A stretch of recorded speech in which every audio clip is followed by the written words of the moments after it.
Visit us on the web at listenuptv.com. We've posted web exclusives and links to top faith stories from around the globe. Read our blogs, post your comments, follow us on Facebook and Twitter for some real exclusives. That's listenuptv.com. Now an update on a story that was almost washed away in flu pandemic coverage. Water. Everywhere you looked, but not too much national news about what it felt like to cope with a Manitoba flood that evacuated thousands and left many others stranded in their homes for weeks. The loneliest place to be? Maybe not if being good neighbors is the provincial strategy to cope. The question that bugs people fighting the ravages of floodwaters here most is when city folks suggest, shouldn't you just move? We all live in some kind of perils that are not to our liking, but I think this one, we've learned to cope with it, and we've learned to mitigate it very well.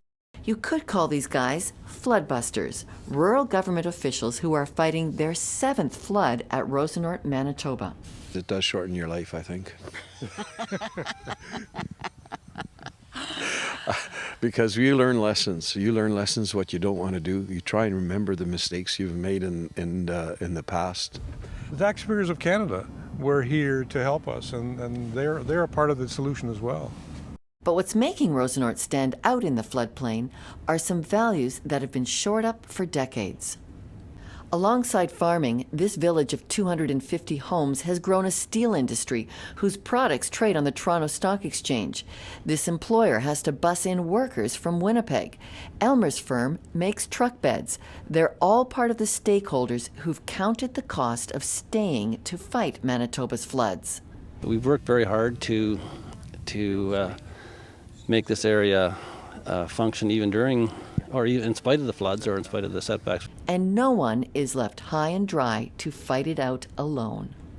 Every community depends on volunteers, and in this community, with having so much flood experience, having a lot of Mennonites, for instance, in this community, MDS is very, very familiar here. So when a homeowner needs a little help and you make a phone call in this community saying, look, we need a little bit of dike building, you can expect there will be people there within 30 minutes as a rule, or you'll get the help you need.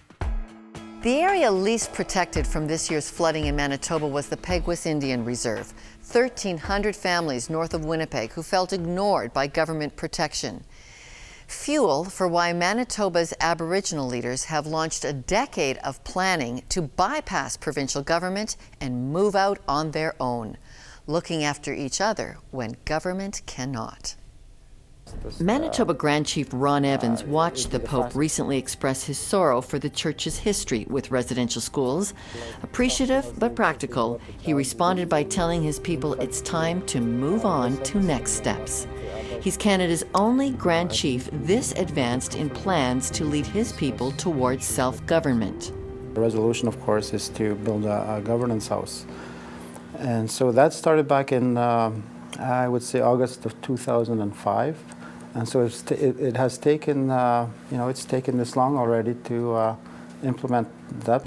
Ambitious architectural drawings, but part of a 10-year plan for Manitoba native bands to skip the provincial government and deal with Canada as a nation within a nation.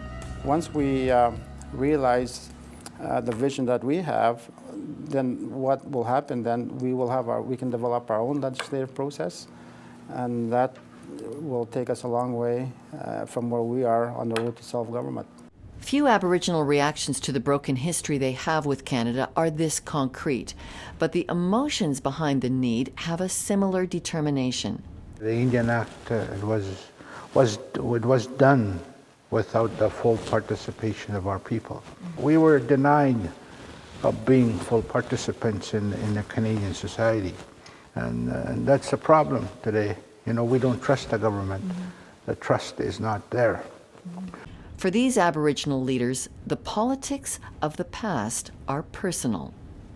I started to recognize that the anger was deeper than that. I relate it to colonialism, what happened in our history, the policies and laws that governed us had a big part of that, and began to experience not only the anger but recognize that I needed to reach some level of forgiveness. Forgiveness for government abuse, forgiveness for generations of abuse within this family. We understand the broken heart. We understand how all of this has ruined our lives on an external level. What did we do? We stood up and said, in our own heart, we're taking charge. This is my life. This is where we're going. Nobody else is going to chart the course for me. January 7, 1981, right down in a little church down the road here, coal oil lamps, no big scene, no great lights, nothing. I changed the course of my history by a confession that came out of my mouth and a belief in my heart. The curse ends here. Native leaders in relationship with the historic Jesus. Leadership that retains elders' wisdom. You know, it comes from my grandmother's. My grandmother really instilled a lot of whatever faith I have. It comes through my grandmother, and of course some of the people that have crossed my path. Right, people that are spiritual, and so for me, I don't even. It's not. I don't think of Jesus as white or black or red or any. It's just. I see him as just as someone who was here amongst us. It's strength that drives their new future. Now this location is hoped to be the site of the new Aboriginal Governance House, a nation within a nation. A federal government apology, regrets and sorrow from the Pope, millions of money paid in damages to residential school survivors, and progress may just look like this dream in Manitoba. Kevin Newman of Global National is next. He joins us on spiritual issues in the news.